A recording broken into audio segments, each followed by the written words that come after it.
Sí, sí, doctora, sí se puede ver. Sí, perfecto, ok. A ver, vayamos a los procedimientos de selección que establece este nuevo marco normativo de contratación pública. Y esta vez el marco normativo ha separado a los que son procedimientos de selección competitivos y no los no competitivos. Y en resumen, se los voy a poner en sencillo. Aquellos procedimientos de selección no competitivos eran antes las llamadas contrataciones directas y antes de esas las llamadas exoneraciones. Es decir, en la que básicamente no hay un procedimiento de selección, sino que se selecciona directamente un proveedor. Para esta sesión he visto bien comentarles sobre los aspectos importantes a considerar en los procedimientos de selección competitivos. ¿Ok?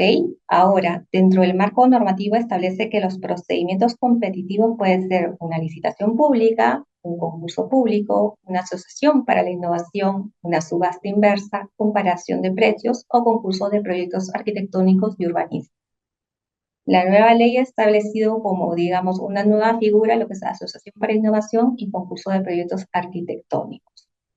Ahora, dentro de este grupo de procedimientos de selección existen otros subgrupos de procedimientos, por ejemplo, licitación pública abreviada, licitación pública para bienes especializados, y si bien puede ser agobiante la cantidad de procedimientos de selección competitivos que presenta la norma, eso no nos debe complicar porque simplemente debemos tener presente para establecer qué tipo de procedimiento es el que corresponde y por lo tanto las etapas que compete a cada procedimiento, el objeto de la contratación, verificar el objeto de la contratación, el monto presupuestado y otros aspectos particulares que originaron la contratación. Más adelante vamos a ver algunos ejemplos en los cuales ustedes van a poder identificar claramente, debido al objeto, a la cuantía o a la naturaleza que originó la contratación, qué tipo de procedimiento es. Más allá que, como lo van a ver en el ejercicio de la práctica de esta especialidad, ¿no es cierto? Estos procedimientos son publicados en una plataforma web que es denominada CAC, donde ya está identificado el tipo de procedimiento de selección.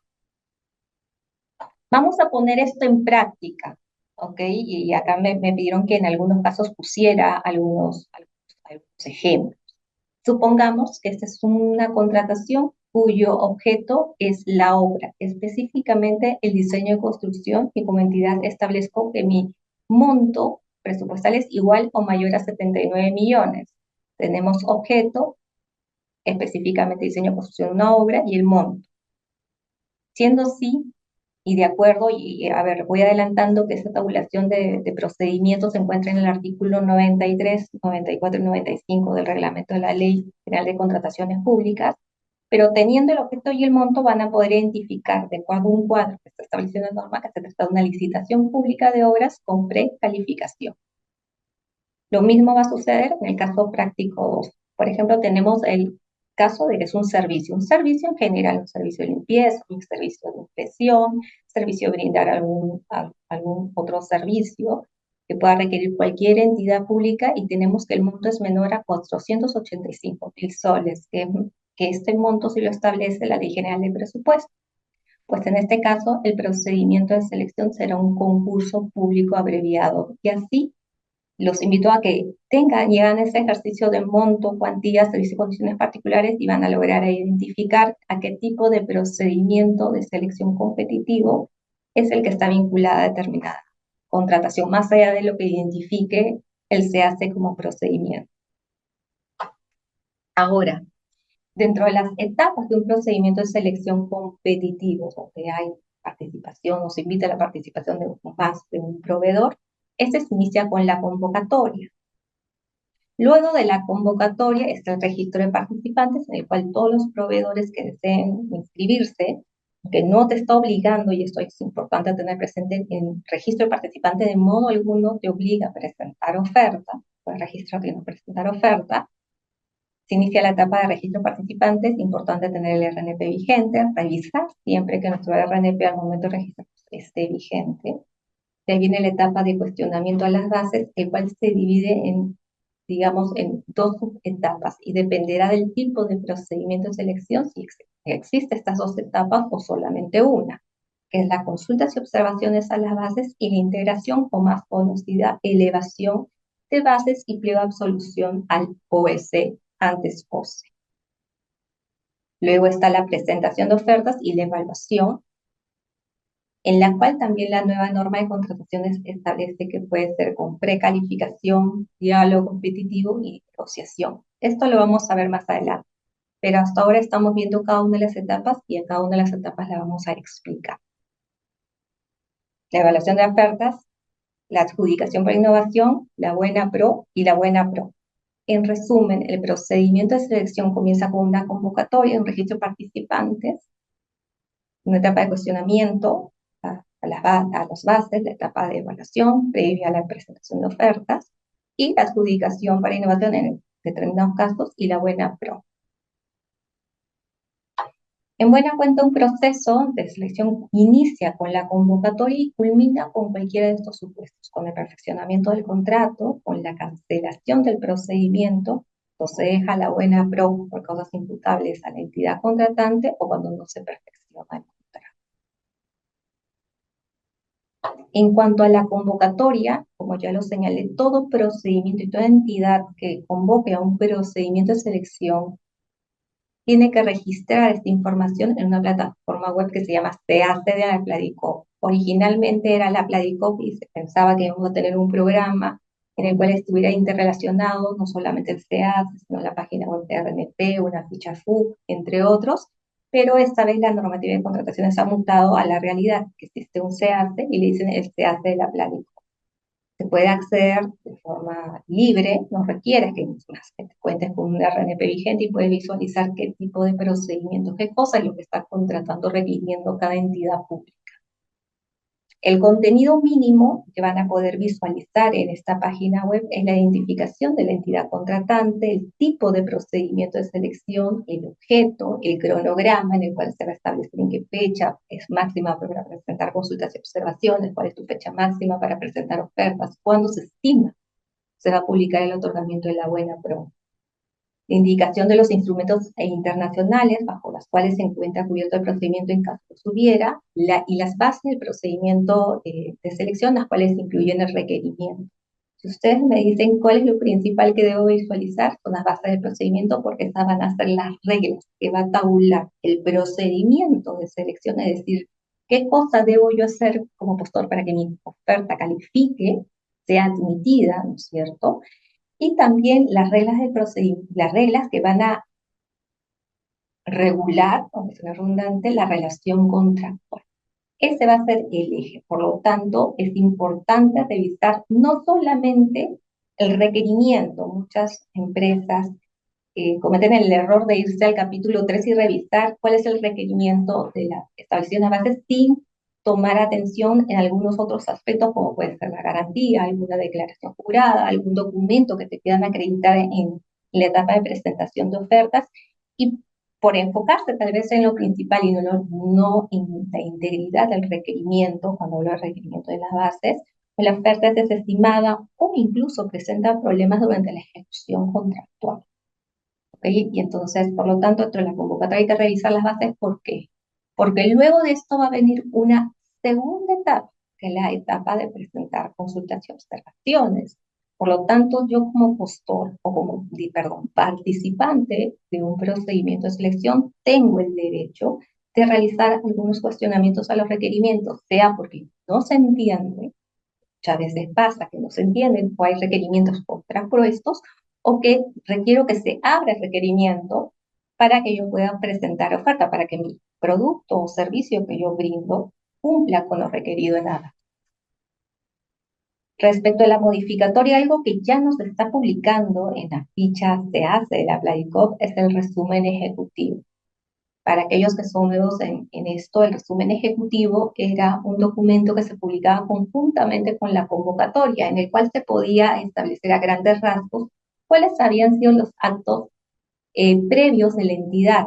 Es decir, por ejemplo, a qué empresas se habían validado para establecer la cotización, pues si había habido pluralidad de marcas, incluso cuáles marcas eran las que participaban, ¿no? Con lo cual nos daba algún elemento adicional a los participantes del procedimiento de selección para determinar si ese estudio de mercado estuvo correcto o no, lo que ahora es llamado interacción con el mercado, por ejemplo, de determinar si se consideró determinada marca y en realidad esa marca no cumple, se hacía la consulta correspondiente a que el procedimiento de selección había recaído sobre una interacción o un estudio de mercado que no correspondía a la realidad, ¿no? Porque había considerado la cotización de una marca o de un proveedor que había cotizado una marca que en realidad no existía, ¿no?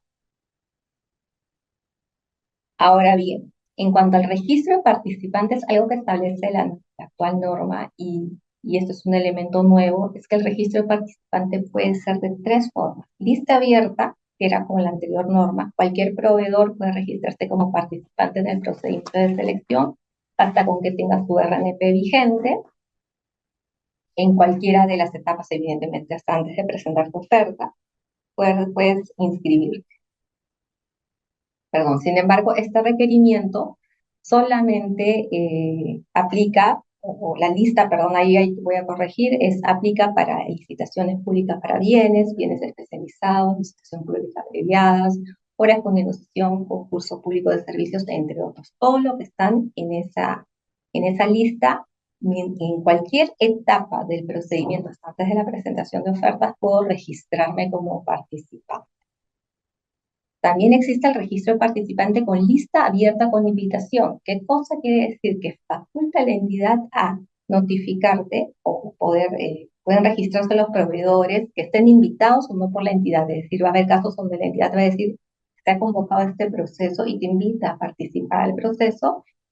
Y puede ser también el caso de que tú, revisando constantemente el SEASTE, como pasa con muchas empresas, advierta este proceso, el cual, si bien no ha sido invitado directamente por la entidad, al ser público, pueden registrarse a este procedimiento.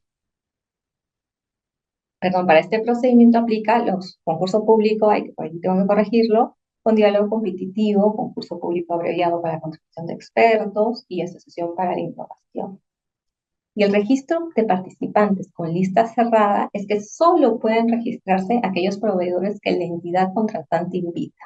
Es decir, por más que yo visualice el procedimiento de selección en el SEACE, no es que per se por advertirlo yo me registro, sino que en este caso lo que ha establecido la norma que es para este tipo de procedimientos que aplica la comparación de precios de la licitación pública bueno, para estos procedimientos en que han establecido que por sus condiciones, el legislador así lo ha considerado, simplemente se puedan registrar los participantes a las empresas a las cuales o sectores a las cuales la entidad invita directamente. Ahí hay que considerar aplica y aplica. Retirar el no. En cuanto a la etapa de cuestionamiento a las bases, y esto es muchas veces muchos proveedores me dicen, no, es que estas bases yo no las entiendo, o no, es que esta especificación yo no la cumplo, este rango no lo cumple mi producto, o simplemente este requerimiento, mi servicio, el servicio que yo brindo, no contempla esta prestación, es que pueden hacerse consultas a las bases. Las bases no son cláusulas fijas, sino que pueden ser a ciertos aspectos consultados e incluso hasta cuestionados. La normativa de contrataciones ha establecido que las consultas o los cuestionamientos pueden ser de dos formas. Las consultas, que son pedidos de aclaración o de información adicional a las disposiciones que establecen las propias bases, por ejemplo, aspectos que no quedan del todo claros, y hay casos en los cuales hay, como les comentaba, requerimientos que se contraponen, como hay, y lamentablemente pasa que hay requerimientos en los cuales determinados folios de las bases son ilegibles. Entonces, ¿sobre qué requerimiento voy a presentar? ¿Cuál va a ser la certeza de la oferta que voy a presentar? Entonces, ahí es donde se hace pedidos de aclaración o de información adicional. Y las observaciones es cuando estamos frente a incumplimientos a la normativa de contratación pública o a otras normativas complementarias que estuviera regulado el objeto de la contratación.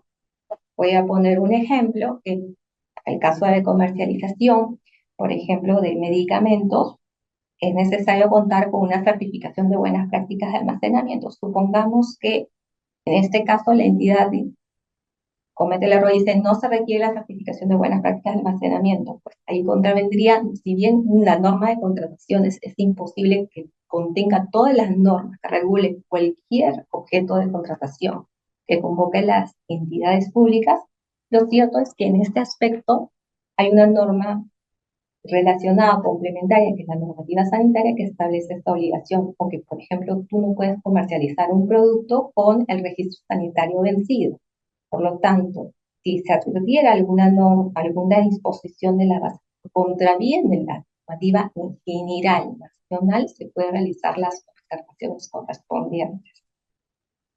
Acá un tip, por ejemplo, y que muchas veces pasa que cuando algunos aspectos no son del todo claros, o que quiero tener la certeza de que el bien o servicio cumple, muchas veces se hace la consulta direccionada a confirmar una apreciación de lo que se entiende son las bases, como por ejemplo es solicito confirmar que cuando ustedes dicen tal cosa es esto, y está direccionada a aclarar o reafirmar o confirmar que tu producto o servicio cumple con lo requerido en las bases. Sin embargo, este tipo de consultas no aplica a todos los procedimientos, a licitación, no aplica para licitación de diálogos competitivos, concurso público verificado para contratación de expertos, entre otros. La segunda etapa de los cuestionamientos a las bases es la elevación al OSC. Dependiendo de la envergadura, y acá me pregunto decir de la cuantía del proceso, se estima, el legislador ha estimado que no se agote el cuestionamiento en las bases con lo que señale la entidad en la resolución de consultas y observaciones, sino que se pueda elevar estas respuestas hacia el OEC, que es el organismo encargado de las contrataciones públicas. El plazo para solicitar la elevación al OSE es de 3 días hábiles siguientes de publicado en el CAC el pliego de absolución de consultas y observaciones. Por lo tanto, si yo me registro en un procedimiento de selección competitivo, presento consultas y observaciones, ¿qué es lo que tengo que hacer constantemente?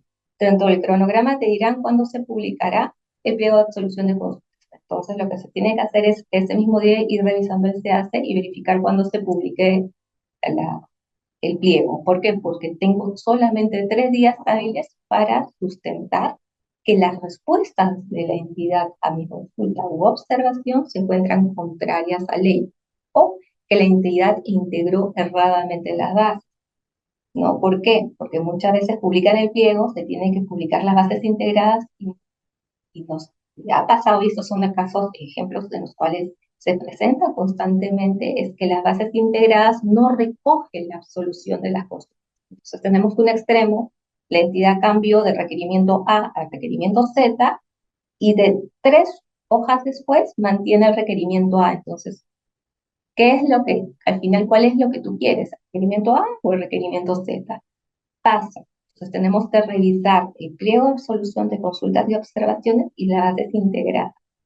Si hay algo que en estas respuestas considera que se contraviene la norma, la normativa en general, ¿no es cierto? O si la entidad integrado incorrectamente, puedo solicitar al OEC la revisión de las respuestas o que revise si la entidad integró correctamente o no las.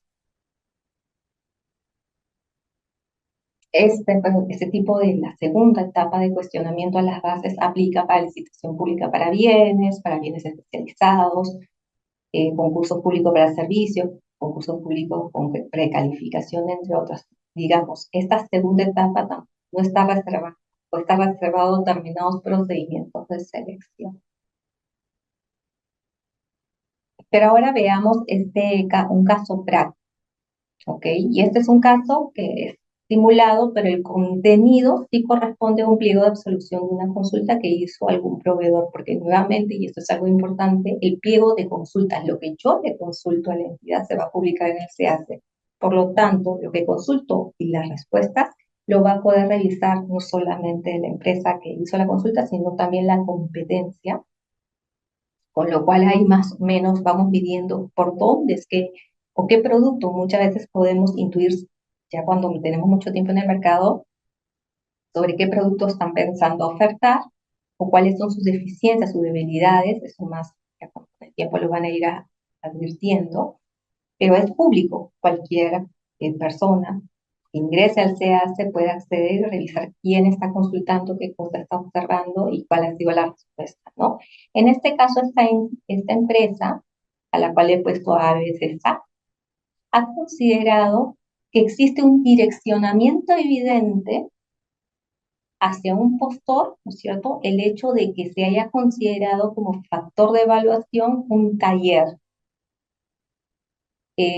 concesionario en el distrito de Chiclayo. Ellos dicen, como tú estás otorgando puntaje, o has establecido un factor de evaluación, aquellas empresas que tengan en el taller en Chiclayo, lo estás direccionando, hay un direccionamiento evidente. En este caso, si la entidad la coge, que muchas veces la entidad dice, no, yo estoy en la libertad de escoger el factor de evaluación. El hecho que yo puntúe esto no quiere decir que tú no te puedas presentar, sino que vas a tener que superar en otros factores o mejorar tu propuesta económica. Pero supongamos que yo no estoy de acuerdo con esta respuesta. Si la entidad no coge la observación, ¿es posible elevarlo? Dependerá. Dependerá si, qué tipo de procedimiento es. Si de pronto esta consulta fue dentro de una licitación pública abreviada o un concurso público abreviado, para este tipo de procesos abreviados no se estableció la opción de elevar al OCE. Pero más allá de esto, y esta es una exhortación que hago y que recomiendo siempre, porque hay que entender que de la contraparte está la entidad que muchas veces digamos, dentro de las labores que tiene que hacer una de las labores es absorber estas consultas, es ser claros y sustentar nuestros cuestionamientos.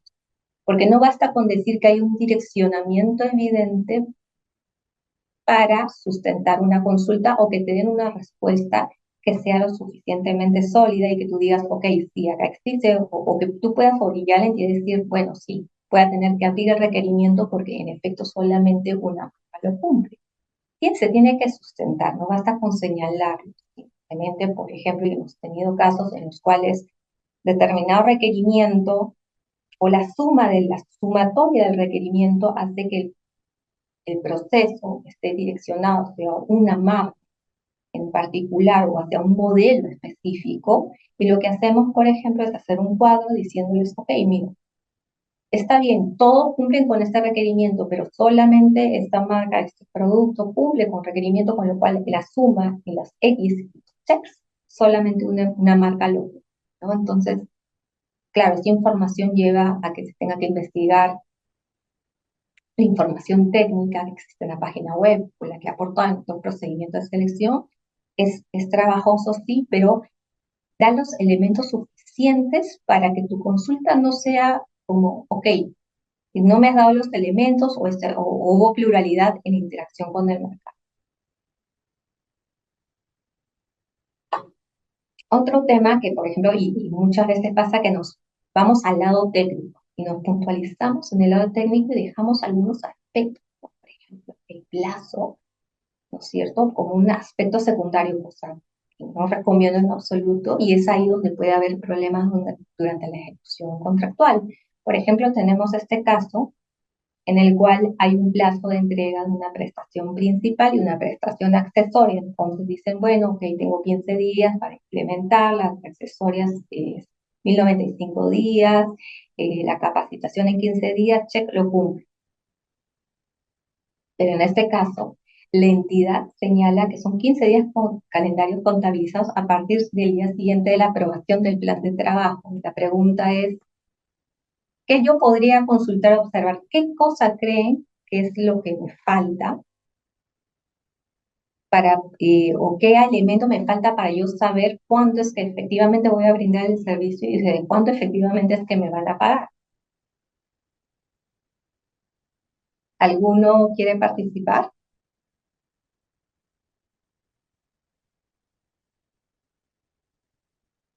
Bueno, acá les voy a dar la respuesta porque también este es un caso real, un caso de laboratorio que lo ha adecuado, pero este es un caso real que llevó incluso a un arbitraje.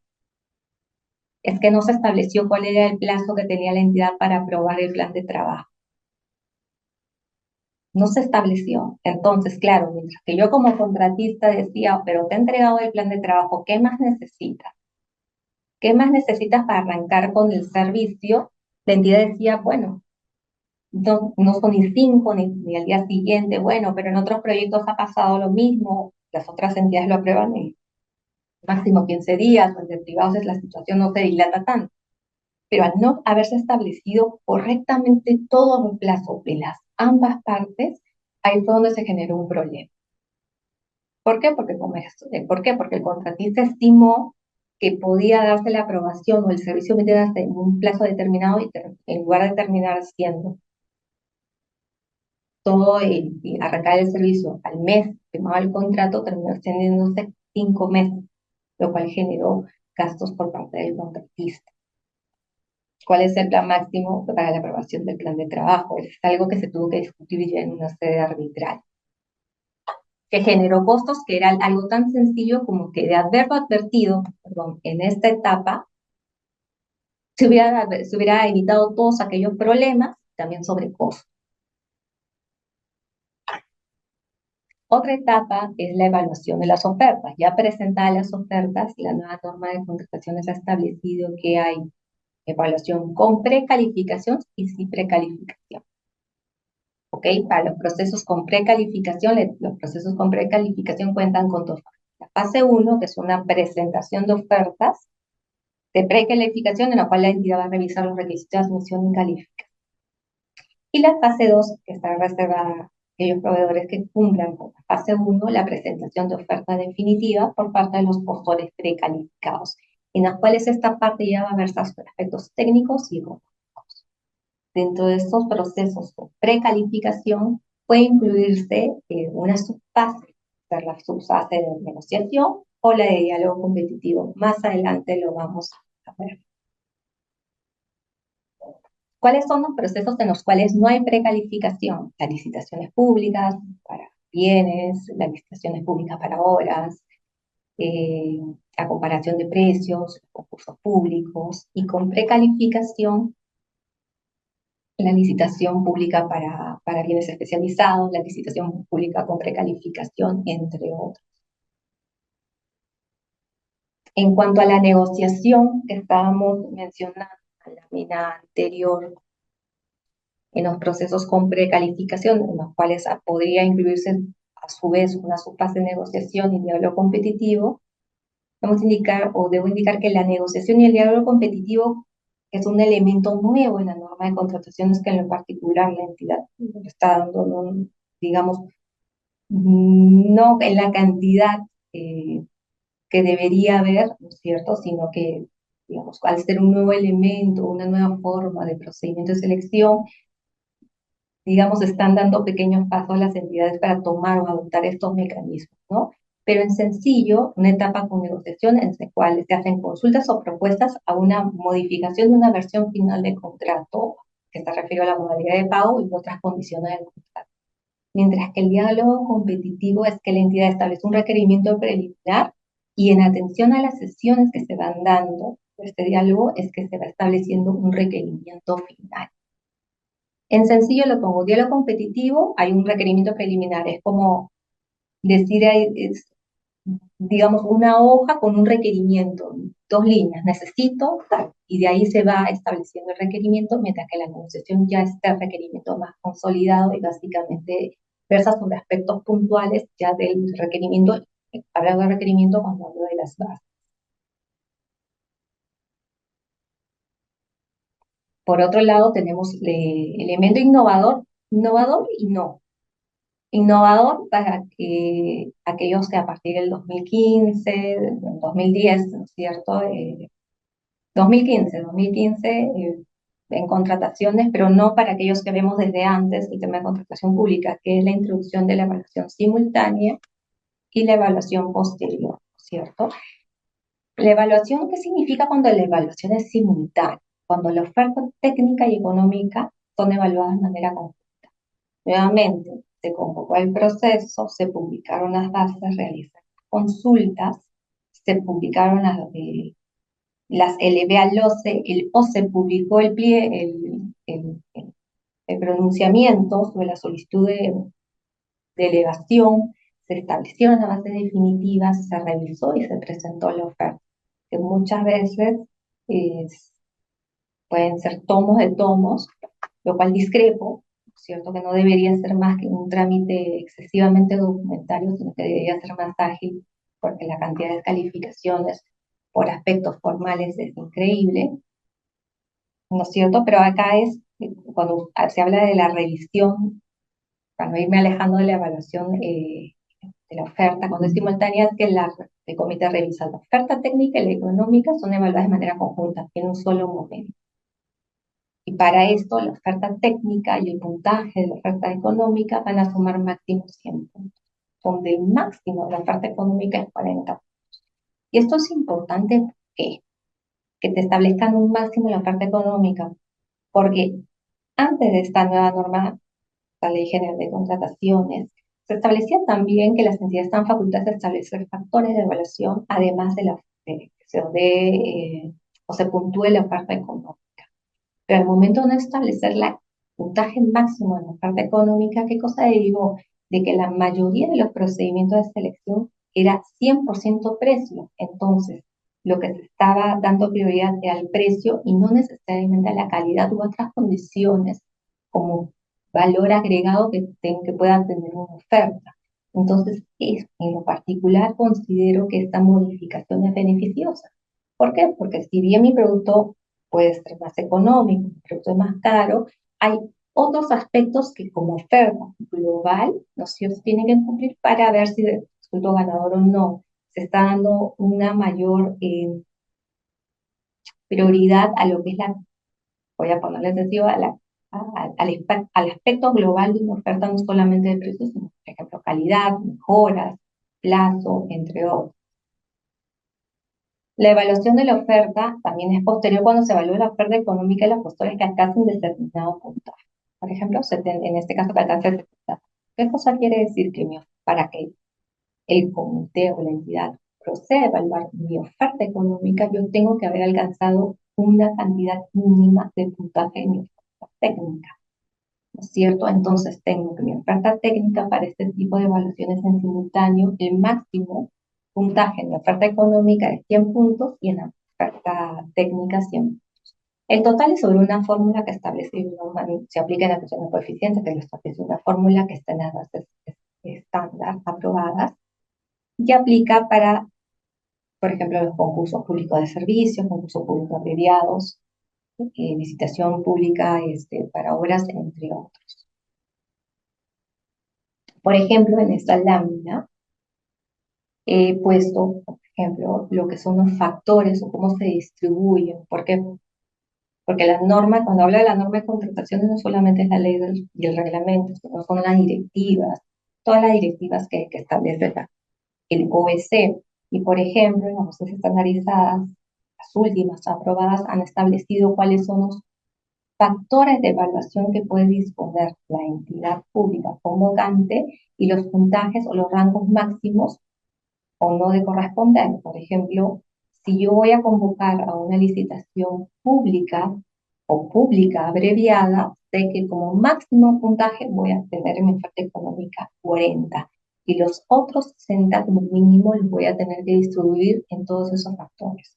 La entidad puede escoger 2, puede escoger 3, pero siempre y cuando se mantengan entre los márgenes. Por ejemplo, lo que es el ISO de integridad en la contratación, que es el ISO anticorrupción, máximo 5 puntos, y si desea los otros 55, darle prioridad a plazo de entrega o darle a mejoras a las especificaciones técnicas, puede establecer plazo de entrega, sostenibilidad ambiental, integridad y mejora.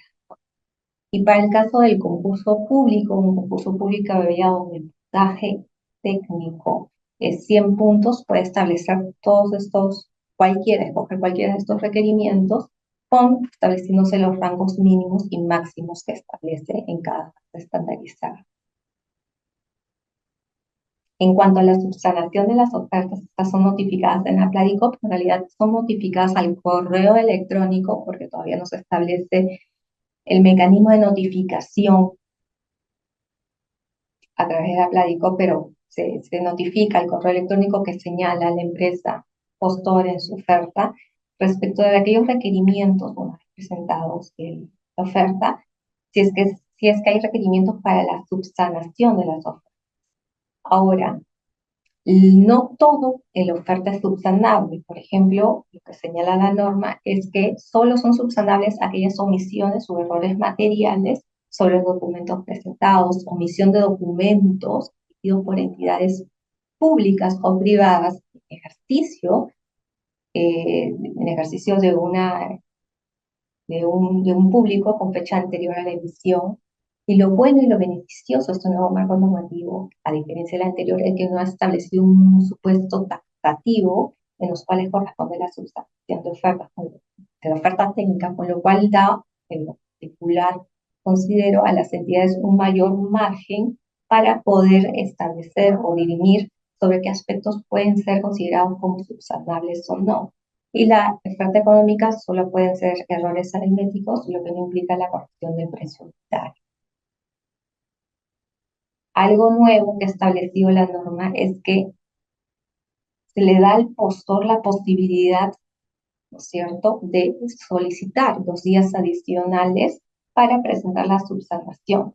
Claro, que en caso la entidad no dé por respuesta, no dé respuesta a mi requerimiento, se tendrá por aceptado mi solicitud de extensión de plazo para la subsanación.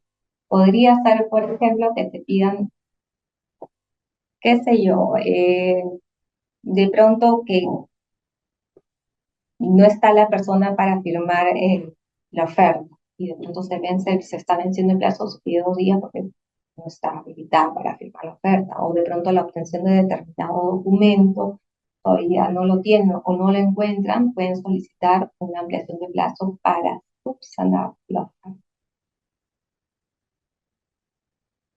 ¿Hasta ahí todo claro? ¿Alguna pregunta? ¿O vamos adelante o seguimos adelante? Doctora, tenemos una pregunta en la caja de preguntas. Rafael Mendoza nos pregunta, un participante cuestiona la absolución de de una contratación pública fuera de plazo y solicita la elevación al OS y paga su tasa. Y paga su tasa. La entidad está obligada a elevar dicha solicitud. No, está fuera de plazo. Tiene 3 días para elevarlo más. La entidad tiene que continuar con el proceso. Está bien, doctora. No hay ninguna otra pregunta. Ok. En cuanto a la experiencia del postor, dentro del requerimiento de las bases o dentro de las bases van a advertir que uno de los requisitos que constantemente nos van a solicitar cualquiera sea el rubro es que yo acredite la experiencia. Es decir, que he desarrollado la actividad por una cantidad de tiempo y esto se acredita a través de montos facturados o montos contratados con su correspectiva culminación, ¿cierto? Trato con la conformidad. ¿Qué pasaba antes? Y esto entiendo que el legislador lo ha incorporado, porque muchas veces pasaba de que empresas que estaban meridianamente vinculadas o empresas que estaban relacionadas, había contratos de venta o prestación de servicio, porque bastaba para acreditar la experiencia entre privados de presentar el contrato y la conformidad, ¿no es cierto? Pero esta vez lo que ha incorporado la normativa de contrataciones es que cuando yo acredite experiencia del postor con contratos con privados, debo adjuntar obligatoriamente los comprobantes de pago cuya cancelación se acredite documental y fehacientemente. Es decir, puedo presentar la pregunta porque muchas veces me dicen, oye, ¿puedo presentar entonces contratos con privados, sí o no? Yo le digo, por supuesto que sí, porque muchas veces va a haber un grupo de facturas. 10 facturas están vinculadas a un solo contrato. Y si no presento documentación que vincule a ese grupo de facturas con una sola contratación, lo que va a hacer el comité es considerarlo como contratos independientes. Entonces, esto ha originado que muchas empresas que acreditan su experiencia con privados tengan que hacer esta arqueología documentaria para eh, revisar o si cuentan con todas las facturas o la cancelación documentaria que acompañara a estos contratos. Por otro lado, en cuanto a la oferta económica, a ver, acá. Por otro lado, si es que mi oferta económica va por encima del valor del procedimiento de selección, la norma de contratación está establecido que si la primera entidad tiene que terminar si cuenta con el presupuesto necesario para igualar la oferta económica del postor, pero si no consumiera, no contara con los recursos necesarios previa a la adjudicación, se puede negociar con el postor que obtuvo el mejor puntaje. ¿Okay? Nuevamente, ya presente la oferta, que estén evaluando y de pronto, como postor tengo el primer lugar, pero no me lo pueden adjudicar porque la entidad no tiene la cantidad de presupuesto, dinero para pagar lo que yo oferté. Entonces, acá lo que ha habilitado es a negociar la reducción de la oferta económica o la reducción de determinadas prestaciones. Por ejemplo, no sé, de pronto requerían la venta de un producto, pero además brindar la capacitación del mismo, y en tanto y en cuanto, por ejemplo, esta capacitación no fue una condición del requerimiento, o pues puede pasar a negociar y decir, bueno, no puedo reducir, pero puedo retirar esta prestación, ¿cierto? Si el postor que quedó en primer orden de prelación y cuya oferta económica supera el presupuesto derivado que cuenta la entidad, no la acepta, se procede a negociar con los siguientes postores. ¿Qué es lo que busca esto? Que el proceso no se caiga, no se declare desierto por falta de presupuesto, sino que haya un espacio en el cual, por ejemplo, en el cual incluso el postor que quedó en primer lugar pueda llegar a un punto medio, ¿ok? Y que la necesidad pues no se vea suspendida. ¿Por qué? Porque cuando se declara desierto un proceso, hasta que se convoca el siguiente puede pasar 3, 4 meses. En este caso práctico, por ejemplo, tenemos un grupo de facturas en el cual indica que hay un sello cancelado por la misma empresa que emitió. La empresa acredita la cancelación de las facturas y acá hay un problema porque el sello de cancelado lo emite la misma empresa que facturó, ¿no es cierto? Pero más allá de, pongamos que el sello lo ha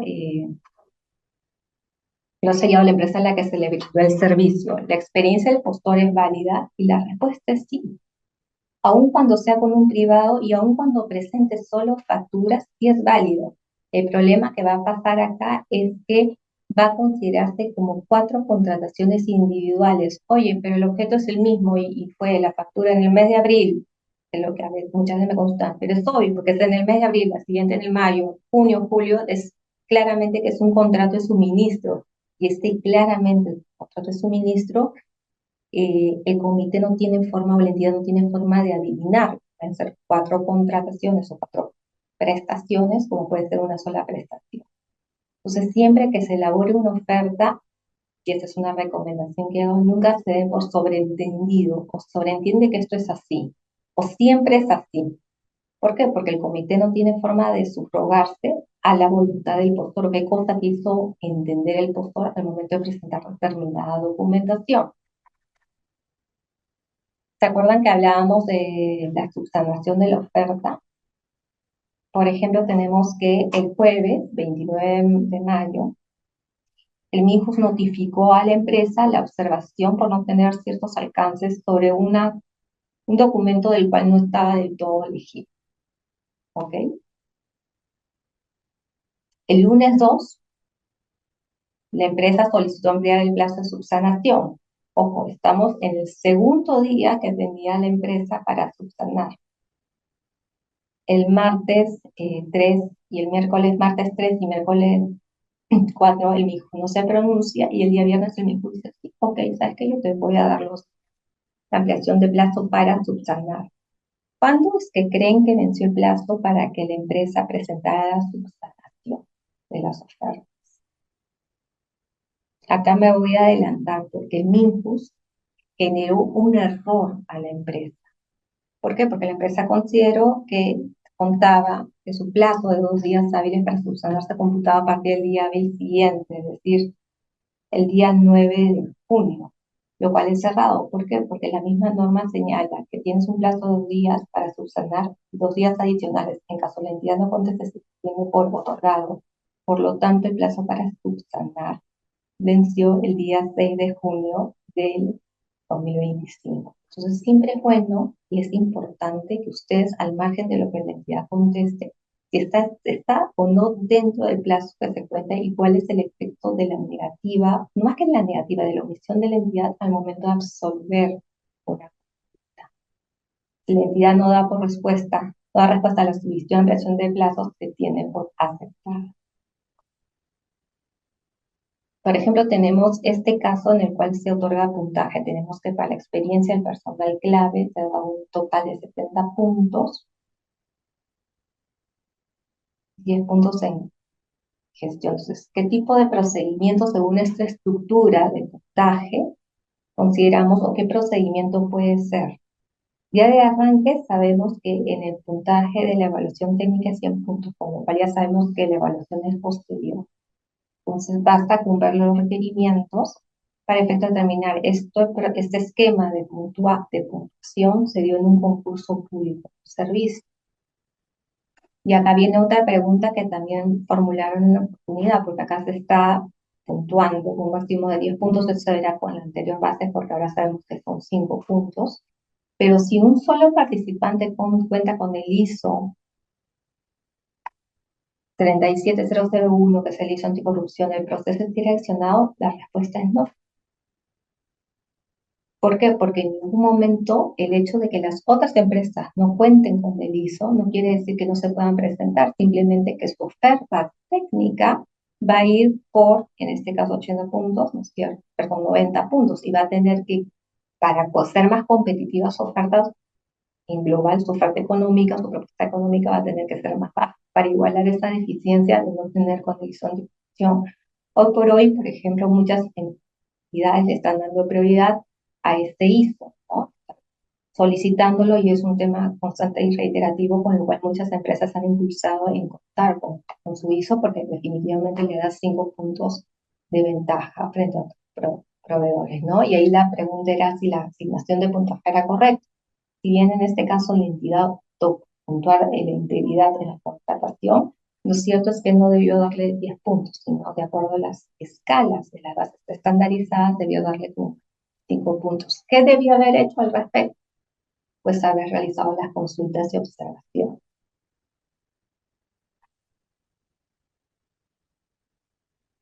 Y ahora tenemos la última etapa, o la penúltima etapa de un procedimiento de selección, que es el consentimiento. Debemos tener presente que el consentimiento de un procedimiento de selección se da de dos formas. Cuando son dos o más ofertas, la publicación, se va a dar la publicación en la Playcop al día siguiente de vencido el plazo para apelar. Hay un plazo para cuestionar mi calificación o la calificación de mi competencia.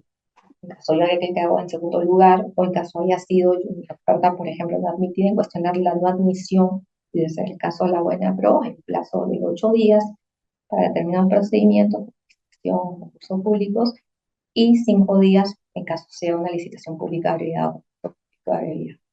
Y en caso sea un solo postor el que presentó oferta, el mismo día de la publicación de la buena pro se da el consentimiento. ¿Por qué? Porque evidentemente no va a haber pues, otros participantes, postores que presenten recursos de apelación. La nueva norma habilita algo que estaba, pero ya está establecido un plazo de 10, ha establecido un plazo máximo, en el cual dentro del plazo de 10 días hábiles al consentimiento de la buena pro, lo que va a hacer la entidad es realizar la verificación posterior de la autenticidad y veracidad de la documentación que presentó en la oferta. Hay que tener mucho cuidado respecto a la documentación que se presenta, más aún cuando es documentación que es aportada por terceros. Por ejemplo, certificados de trabajo, certificación de determinadas capacitaciones. Si nosotros trabajamos en una empresa y estamos aportando un documento que no es emitido por nosotros, los exhorto a que realicen la verificación. Creo que alguien está preguntando.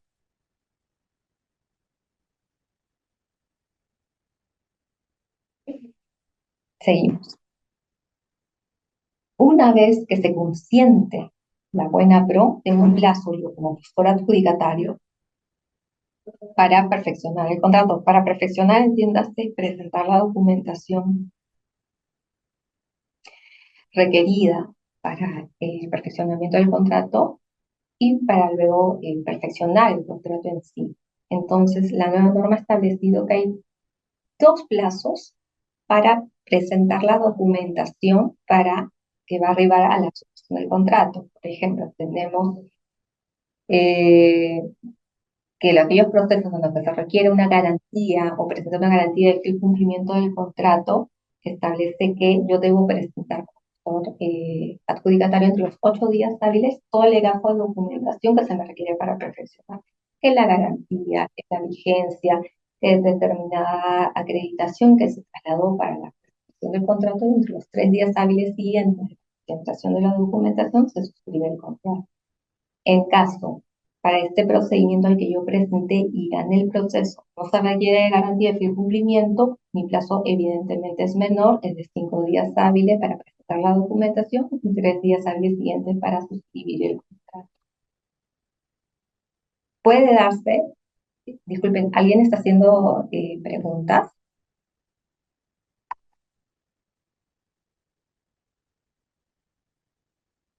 Rafael dice, los factores de evaluación facultativos se incorporan a la base como consecuencia de interacción del mercado. Sí, sí, es más, ahí yo tengo una posición que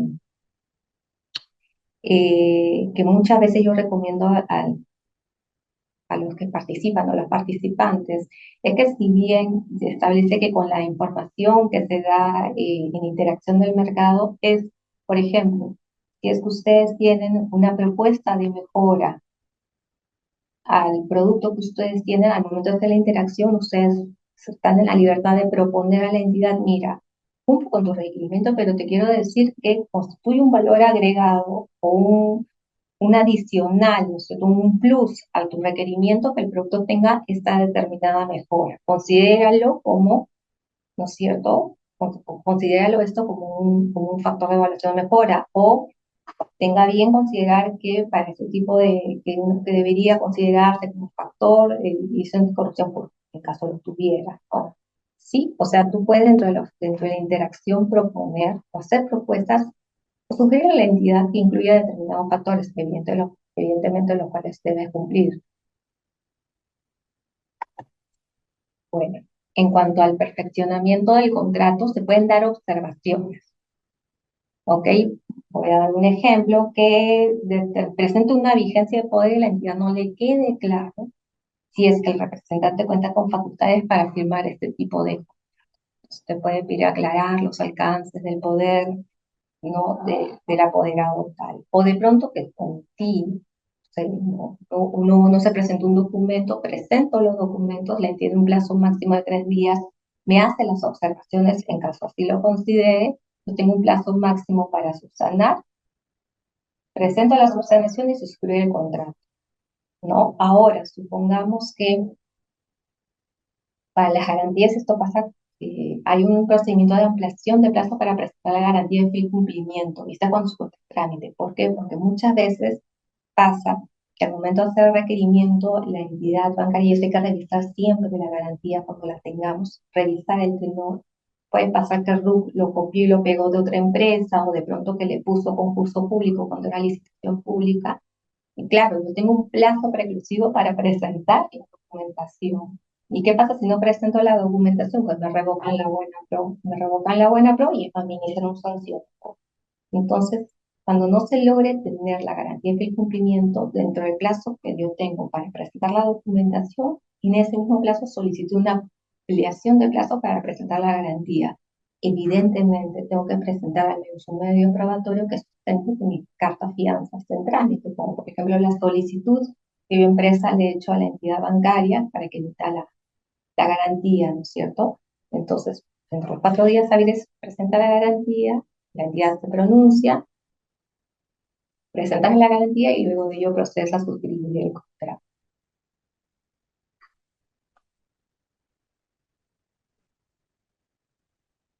En cuanto al perfeccionamiento del contrato, este es algo nuevo que se estableció en las bases estandarizadas, es con que si el adjudicatario cuenta con la firma digital, la entidad remitirá al correo electrónico el contrato firmado. Es decir, si de pronto queda en madre de Dios la entidad y el postor está en Lima, el representante tiene firma digital, que es diferente a la escaneada. La firma digital, entiéndase por aquella firma que viene con un token, es validado por una empresa que es convalidada por el Indecopi.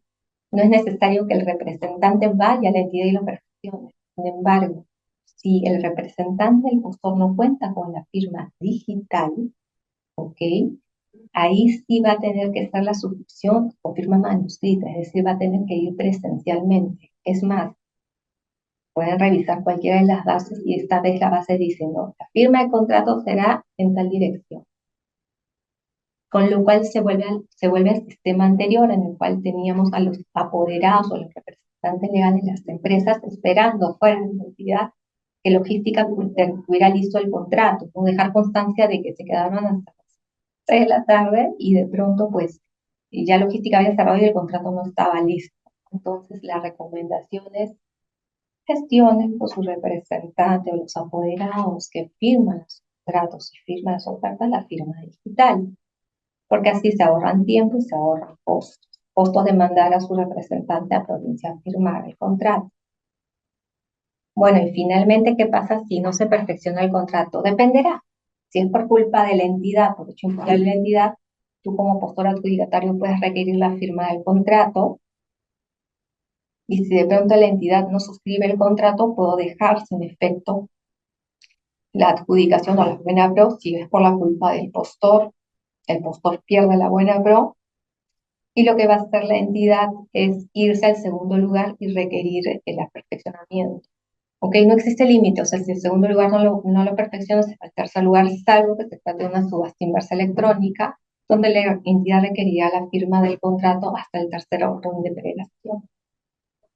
Entonces, en cuanto a las garantías contractuales que se presentan, se mantienen, en realidad esto ya es parte del procedimiento, porque todavía no termina, porque terminamos con la firma del contrato, ¿cierto? Pero es bueno tener presente que se ha introducido lo que es fideicomiso, ¿cierto? Pero en lo particular se presenta una carta una garantía de fiel cumplimiento, la cual puede ser como una carta de fianza, una retención de pago, una póliza de caución, fideicomiso, la garantía de prestaciones accesorias que puede ser una carta de fianza, retención de pago, póliza de caución y la garantía por adelantos, que es por carta fianza, póliza de caución y fideicomiso, ¿no? En cuanto a el monto de la garantía, por ejemplo, el fiel cumplimiento, esta siempre va a ser el 10% del monto del contrato, no del procedimiento de selección, sino del contrato. Puedo yo acudir a la retención si el monto del contrato es igual a 480.000, igual o menor a 480.000 soles, y no estoy obligado a presentar esta garantía en contratos de montos menores o iguales a 50 UITs, y no aplica cuando la sumatoria de los contratos superen dicho y evidentemente en las contrataciones complementarias que no superen el monto señalado.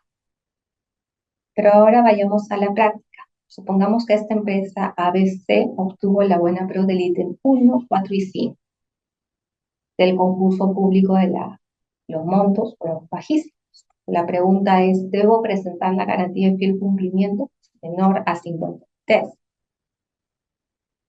Y sí, ¿por qué? Porque pese a que cada ítem es menor a 50 UITs, la sumatoria de estos supera las 50. Por lo tanto, en este caso sí debió presentar la garantía de fiel cumplimiento, carta fianza. Ahora supongamos que la ATU revocó la buena pro a la empresa de los ítems 1, 4 y 5 por no presentar la documentación para la firma del contrato. Lo que va a hacer la ATU es volver a decir al segundo lugar, proceda a firmar el contrato. Y ahí la pregunta es, ¿podría yo como segundo orden de prelación negarme a suscribir el contrato? Ahí la respuesta, la respuesta es no.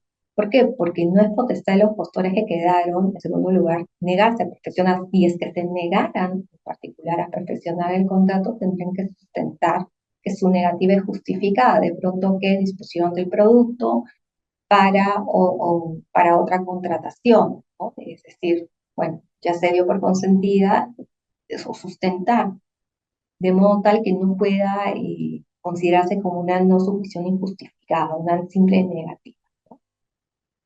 Bueno, eso es todo. Sé que es demasiada información que se ha brindado. He tratado de ser lo más concisa en aquellos aspectos que podrían considerar interesantes. Sin duda es algo eh,